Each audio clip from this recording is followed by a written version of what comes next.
All right. First of all, I just want to say hello. This is me, Voices of Victory. That's my book.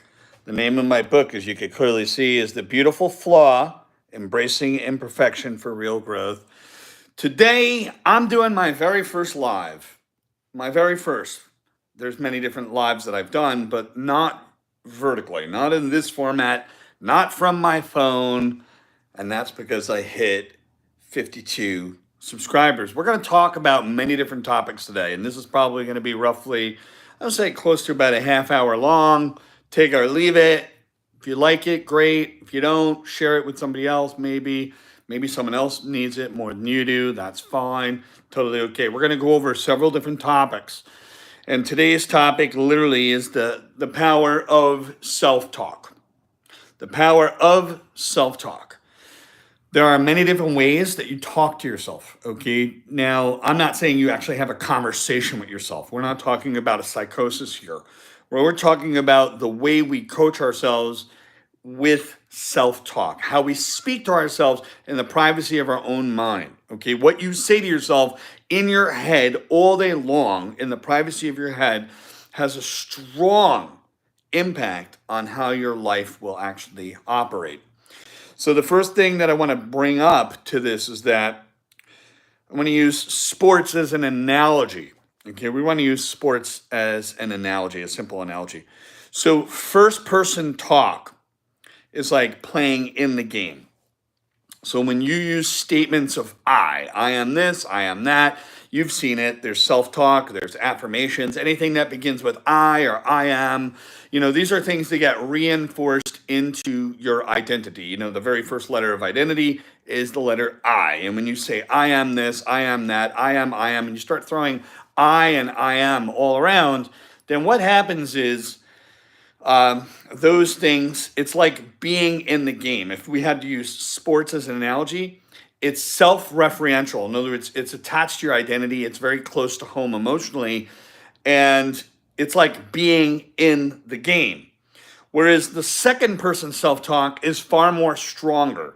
When things go down, problems go down, the crap hits the fan, the car breaks down, you're having a terrible day, you just dropped a dish on the floor. When problems start to arise and you're dealing with the hardest of hard in terms of difficulty in life, the things that just blindside you and become difficult, then you need second person self talk.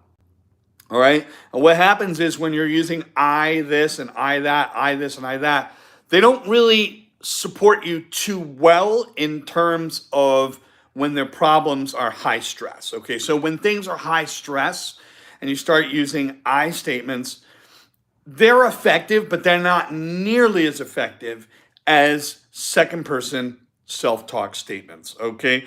So think of it as when you use phrases that have I, you are like in the game, you're in the football game, you're in the soccer game. But when you use the statements that begin with YOU, you, then guess what? You're on the sidelines, you're the observer, you're the coach, you're coaching yourself, and there's a little bit of emotional distance that's actually created. Got it? There's some emotional distance between you and giving yourself that command. When you say I, it's like you're very close to home. You're very in that motion. You're in that game. You're in that drama. You're in that experience.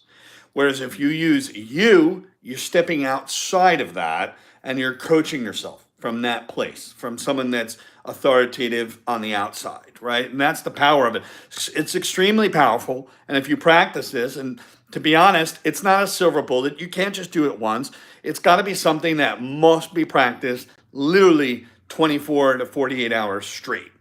Like talking to yourself out loud. And by the way, out loud is valuable.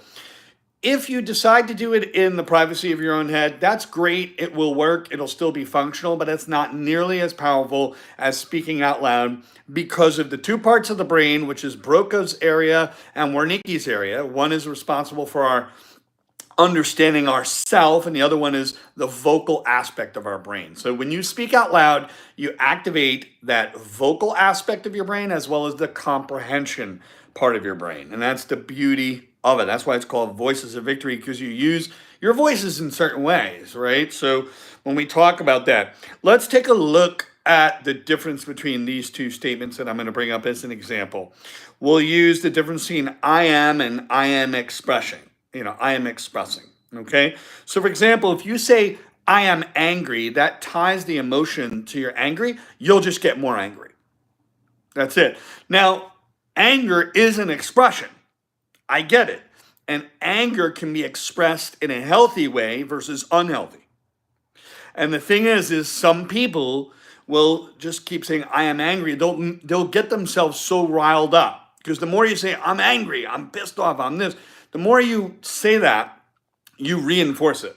But the moment you say, I am expressing anger, then it kind of distances you a little bit away from being in that, right? So, because when you say, I am angry, it's self-referential. It goes right into your identity. It just reinforces that emotion. It'll just increase your level of aggravation and anger at that point. And if you're trying to really control all that, just understand that anger is a signal.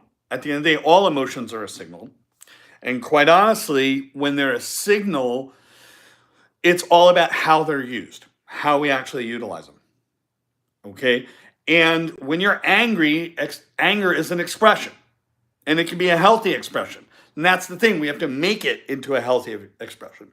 However, when we're just getting ourselves riled up all the time, we're just reinforcing that same emotion over and over again. And it's kind of like the hamster is spinning on the wheel, but there's an emotional charge behind it. So what happens is we become very reactionary as a result. Very simple. So when we say, I am sad, that will make you sad, and it will just increase your level of sadness. If you say, I'm expressing some sadness, it's a little bit different. You start to step away from that sadness. You start to look at it in a completely different way. When you say, I am anxious, that increases your anxiousness, versus if you say, I am experiencing some anxiety. It's a little bit different. You're stepping outside of that feeling, all right? You distance yourself from that emotion a little bit, and that's the beauty of it. When you say, I am overwhelmed, it's like I'm feeling overwhelmed. So if you were going to go and tell your boss how angry you are, because it's important for maybe you to express yourself, you have to express yourself, let's say, to your boss. There's a fine line difference between saying, I am angry and I'm feeling angry. There's a big difference in how that's said. The first one, you'll just reinforce that anger. And it might even be hard for you to speak. Versus if you actually say, I am expressing my anger or I'm feeling angry, it's completely different. It's completely different. One is reinforcing, making the anger worse, and the other one is a form of expression, how it's being expressed. If you say, I am defeated, well, you're just going to feel defeated, and you're just going to reinforce that because the letter I is the first letter in the word identity. So when you say, I am defeated, you reinforce that into your identity. You reinforce that into who you are.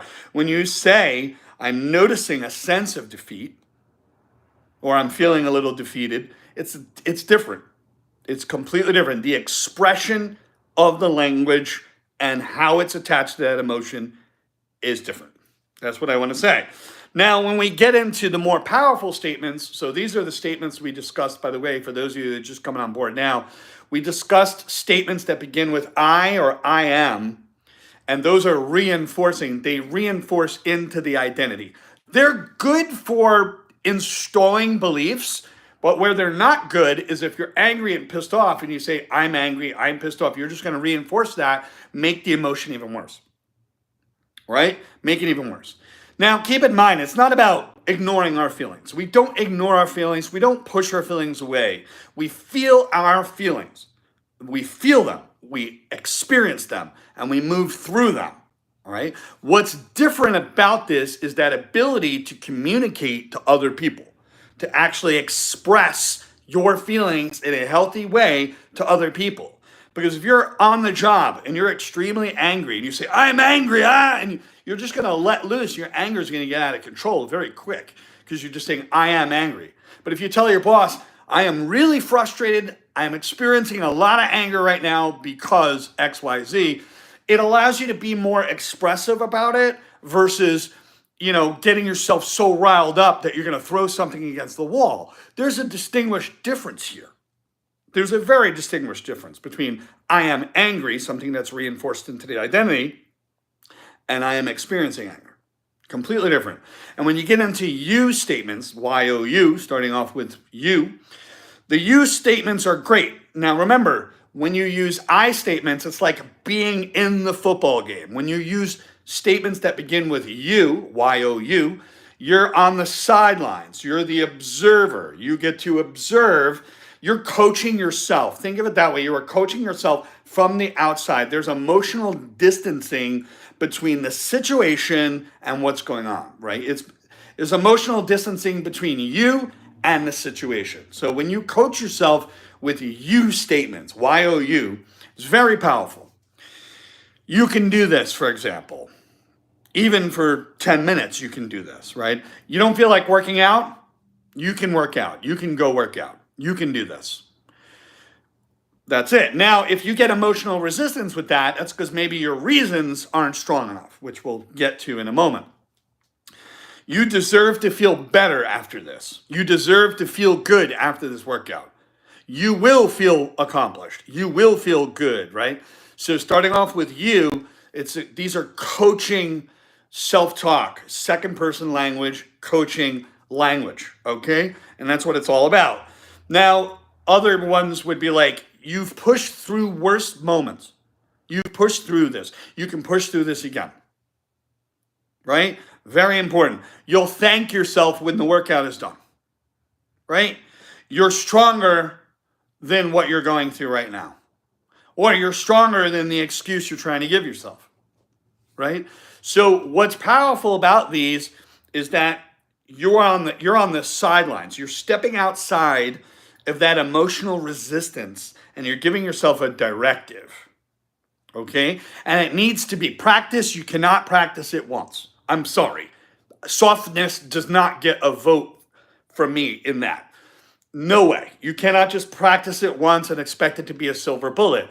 You literally have to practice this over a 2 to 3 day period. And the brain science will even tell us that this will have an impact on your neural pathways in the brain when you speak to yourself with you in the beginning.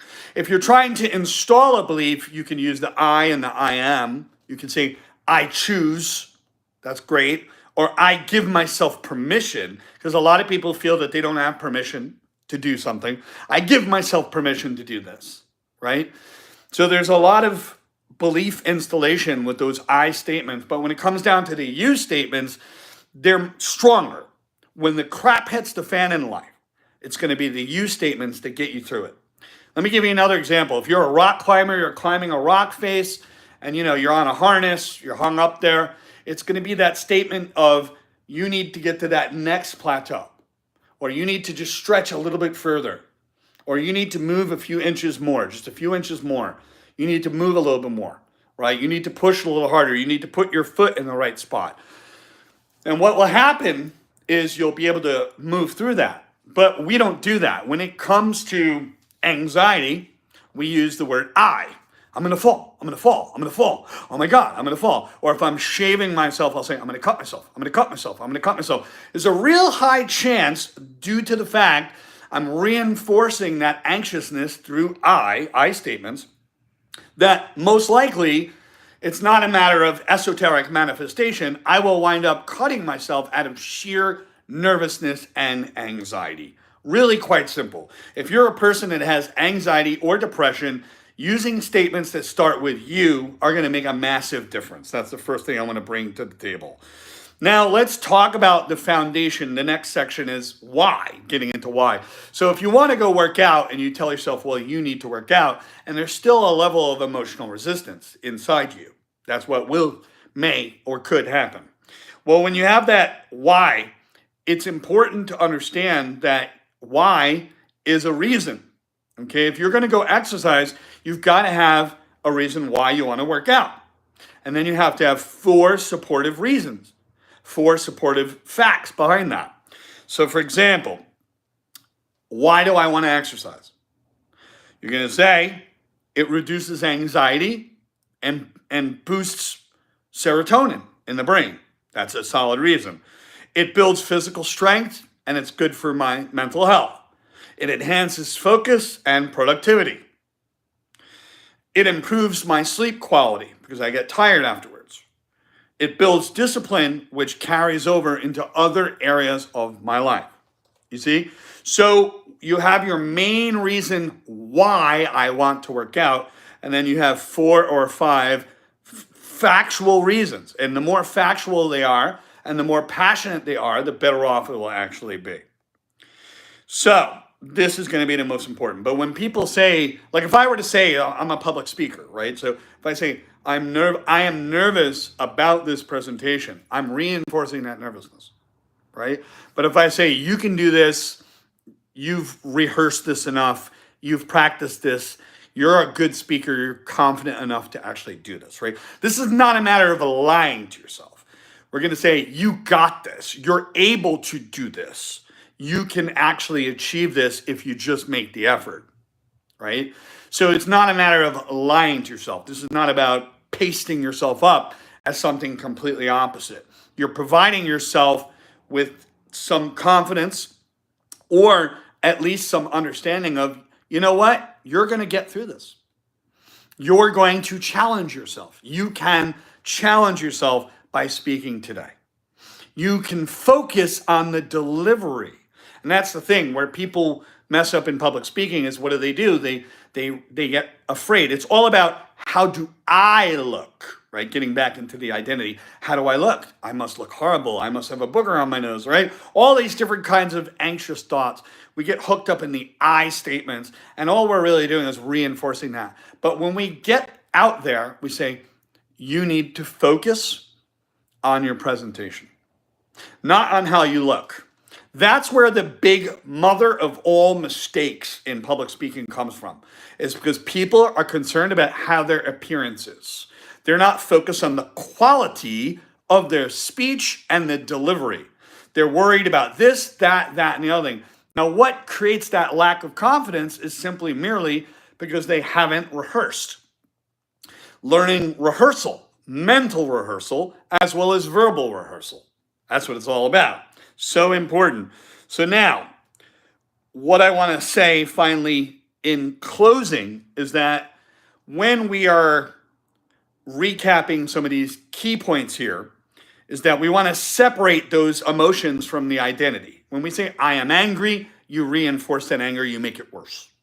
When we separate the emotions from the identity, we say, I am feeling angry.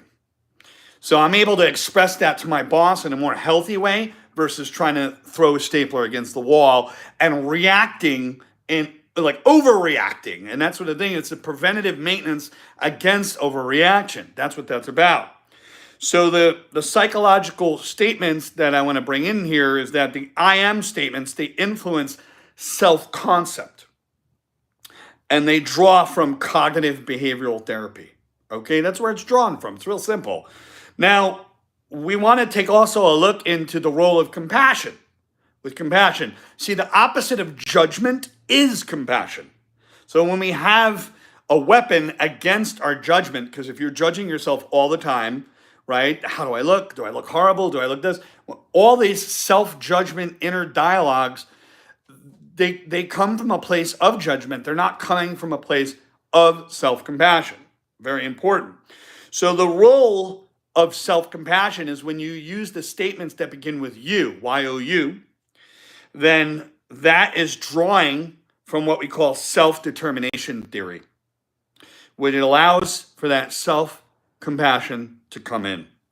So when you reinforce this, when you start using these statements in different ways, what you do is create new neural pathways in the brain. I want you to think of a neural pathway in the brain like a riverbed. The more the water runs like rapidly, the more it carves the earth deeper and deeper. The riverbed becomes deeper and the water moves faster. Okay, so what I want to share for those of you that are listening, Andy, hello, how are you there? Just want to say hi to you. I want to share with you that when you take one of these practices and you use them properly over and over again, you're creating new neural pathways in the brain. And that neural pathway in the brain will become really strong. The more you run a pattern, the stronger that pattern becomes. If you have an old pattern of behavior, the only way to destroy that old pattern of behavior is not only to work on the belief system, but it's to run a different pattern in its place. So if I'm constantly heading to the refrigerator to get the chocolate because I want to indulge and I'm losing my discipline and I want to get into overindulgence, because anytime you want to destroy your discipline, all you got to do is use the word mood and indulgent. Those two words, mood and indulgent, they are the murderer and the killer of self-discipline. They will absolutely destroy your self-discipline every single time. So when you get hooked up in indulging, oh, let me indulge in 5 hours of binge watching, it's going to destroy your self-discipline. Like, that's all you got to do. It's one thing to be entertained, everything in moderation, including moderation. But if you start going overboard, you lose track of time, you lose track of your life, you lose track of all of those other important things. We have given up the meaningful for the meaningless in this world because we now have more distractions in our life than we did 30 years ago. We have more distractions now. So what do? We're sacrificing something of high value for something low value. Very simple, right? Very straightforward.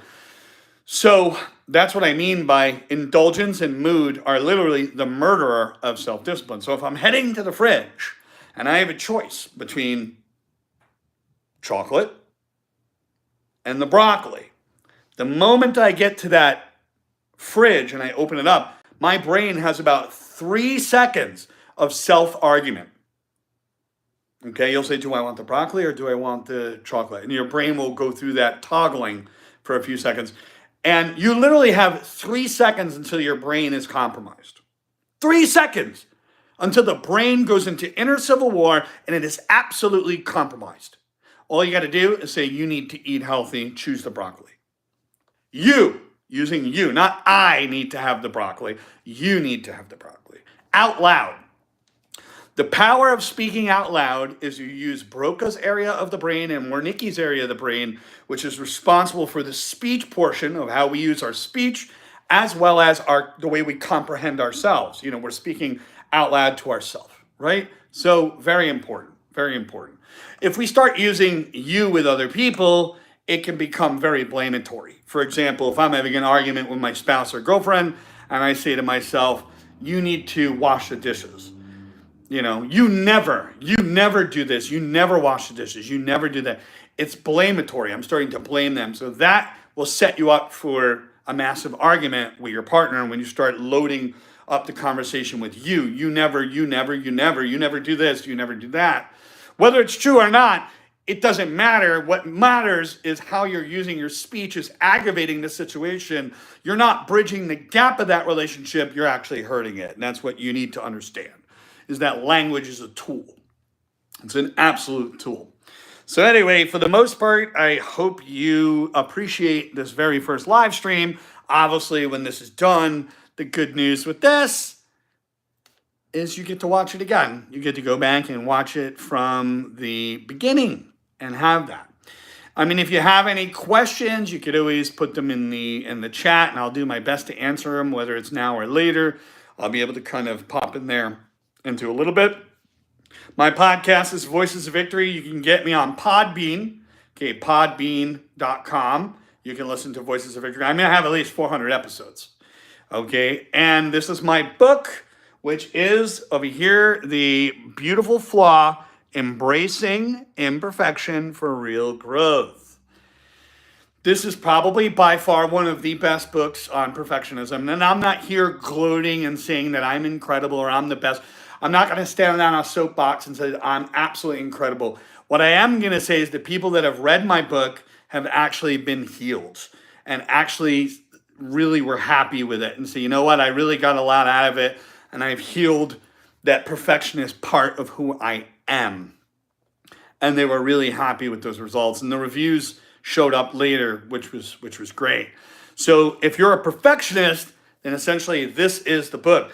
Now, if you want to learn how to, let's say, do negotiation, I have a course called The Invisible Ask, which is indeed on Gumroad. And The Invisible Ask is all about negotiation. It comes more from a business place, how to negotiate with people on a business aspect. Now, if you are in a relationship, and if you are a guy and you're listening and you're in a relationship and you want to do what we call micro negotiations. Micro negotiations are those small little phrases that bridge the gap between you and your girlfriend. Then check out my videos on micro negotiation, okay? Because those are going to help you in terms of getting to negotiate things. It's not a manipulation. See, that's the thing. There's a lot of people teaching out there these manipulation techniques. Okay, how to manipulate this person and manipulate that person, and they're really not. It's not for me, right? Micro negotiation is I get something and you get something. It's an XY thing. I get X, you get Y. We both get to be happy. We both get to have a good time, and go from there. So when it comes to micro negotiations, that's really good. Another great video that I have that you can check out is, it's a half hour long. No, it's not, maybe about 20 minutes long. It's actually called The 12 Truths. And it's really there's 12 pathways that every human being can go through, or 12 illusions. In other words, the way they're seeing life is not the big picture. It's almost like a projected, and it's not an illusion like it's magic or anything. It is an illusion in terms of our expectations of something versus what is real. That's what I mean by illusion. Okay, so the 12 truths is basically the 12 expectations that we have in life, and then the truth of what that really should be, what that really should look like. So, for example, people could have an expectation of relationships, and then the truth is really not even in the ballpark of that. And that's why the 12 Truths is such a great video. You can go and check that. It's great. If you are looking for more you statements, I call them thought sculpting. And I have about 3 or 4 videos on thought sculpting. And they're long, they're there. They're there so you could actually write them down or listen to them. You could listen to them while driving. I wouldn't recommend listening to it, let's say, in a sense that if you're operating machinery or you're trying to drive. They're not hypnotic in any way, but you want to pay attention to what you're doing. Obviously, that's just the safety legality of it. I'd like to say that when you are listening to these, they're to teach you and train you on these statements so you can use them for yourself. All right, you can start giving yourself directives and tell yourself, you can do this, you can get through this, it's okay. Now, you should never avoid your feelings. This is what I want to say. You want to never avoid your feelings. You need to feel your feelings, feel them, sit in that emotion, sit in that feeling, face that emotion. Because what we do as human beings is we push emotions away, we numb ourselves with addiction, we try to push all these different things away. That's what happens. So what do? We fall down the wrong paths. We start falling into addictions because we want to push away from our feelings, right? But the fact is we have to learn how to sit in our feelings. You have to sit in your feelings, process your feelings, and then pivot, okay? Now, how do you pivot? How do you actually pivot? Well, the first thing we understand is sit in your emotions, feel them, process them. How do you process them? Well, your head and heart have to be in agreement. Because if they're not, if the head and the heart are kind of against each other, then what happens is you get like an inner civil war with that, right? So whatever feelings you have, I recommend do some journaling. Journaling helps you really discover where the head and the heart need to unite and connect as to come together. So you have a comprehension and you can move forward without that inner civil war going on. So that's what journaling will do, kind of like as a tool. but you feel, you process. Now, one of the ways that you can actually process is be neutral. Most people say, oh, I want to be positive. Most people say, oh, I want to be negative. Be neutral. If you're a person with depression or anxiety, get to neutral first. Get to just be neutral. No judgment, no nothing. Just let go and just be neutral. I am neutral. You can say, I am neutral, or you need to work on being neutral. Okay? Being neutral is part of compassion and part of letting go of that self-judgment. Start throwing all those judgment. It's really easy to judge. All you got to do is create a label. I'm to X, and then there's your label, and now a whole host of judgments will go along with that, right? So you have to get into that compassionate aspect of who you are, and that leans towards statements of compassion, like you can be more compassionate, or I am compassionate. See, I am compassionate is good when you want to install that. I am expressing compassion. There's a more emotional distance with that. So if you want to install that into your brain, that's okay. You can do that first thing when you wake up in the morning and when you go to bed. So I would like to say I also have another book on leadership. It's called Leader Up. You can check that out as well. You can check out The Invisible Ask on Gumroad.